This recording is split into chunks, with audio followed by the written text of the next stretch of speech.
நம சிவாய. அனைவருக்கும் வணக்கம்.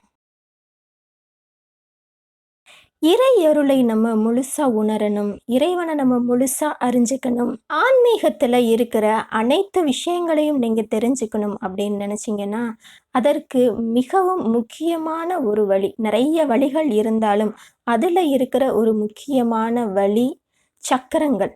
நம்ம உடம்புல இருக்கிற சக்கரங்களை நம்ம முழுமையா பயன்படுத்த கத்துக்கிட்டாலே நம்ம இறைவனையும் ஆன்மீகத்தையும் முழுதாக அறிந்து கொள்ள முடியும். நம்ம உடம்புல இருக்கிற 7 சக்கரங்கள், மூலாதாரம், சுவாதிஷ்டானம், மணிப்பூரகம், அநாகதம், விசுத்தி, ஆக்ஞா, சகஸ்ராகாரம் அப்படின்னு இருக்கிற 7 சக்கரங்களை நம்ம முதல்ல தெரிஞ்சுக்கணும். அந்த 7 சக்கரங்களை தெரிஞ்சுக்கிட்டு அதை பயன்படுத்த கற்றுக்கணும்.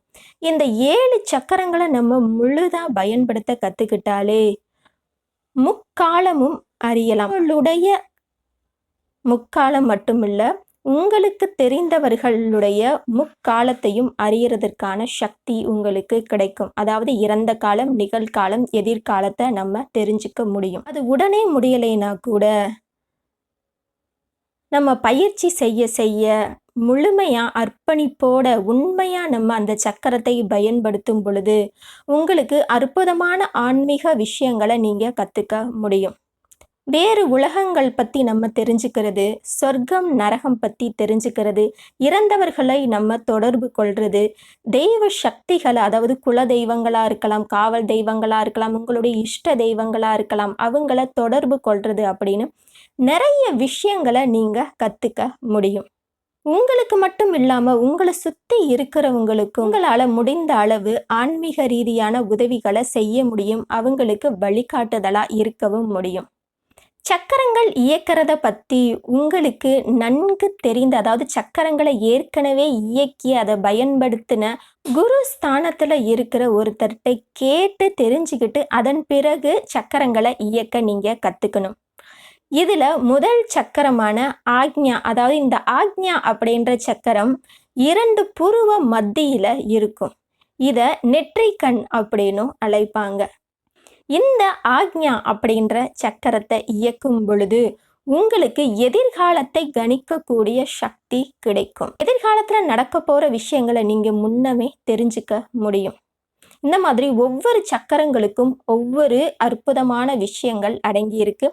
இதில் ரொம்பவும் முக்கியமான சக்கரங்கள்னு பார்த்தோம்னா மூலாதார சக்கரம். மற்ற சக்கரங்கள் மாதிரி இல்லை, இந்த மூலாதார சக்கரங்கிறது மிகவும் சக்தி வாய்ந்த சக்கரம். இதை நம்ம இறுதியில் தான் கற்றுக்க முடியும். இந்த சக்கரத்தை இயக்கும் பொழுது ரொம்பவும் எச்சரிக்கையாக இயக்கணும். இந்த சக்கரத்தை நம்ம உபயோகப்படுத்தும் பொழுது கூடு விட்டு கூடு பாயிறது, பரகாய பிரவேசம், இது எல்லாமே மூலாதார சக்கரம் மூலமாக தான் நடக்கும்.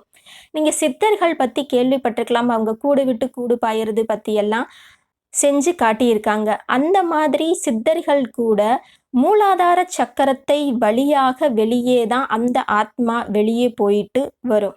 மூலாதார சக்கரம் மாதிரி நமக்கு சகஸ்ராகாரம், அதாவது உச்சந்தலையில் இருக்கிற அந்த சகஸ்ராகார சக்கரம் வேறு உலகங்களுக்கு செல்றதுக்கு, வேறு உலகங்களை பார்க்கறதுக்கு, நம்ம வேறு உலகங்களுக்கு நம்மளுடைய ஆத்மா போயிட்டு வர்றதுக்கு நம்மளுடைய சகஸ்ராகார சக்கரம் உபயோகமாக இருக்கும்.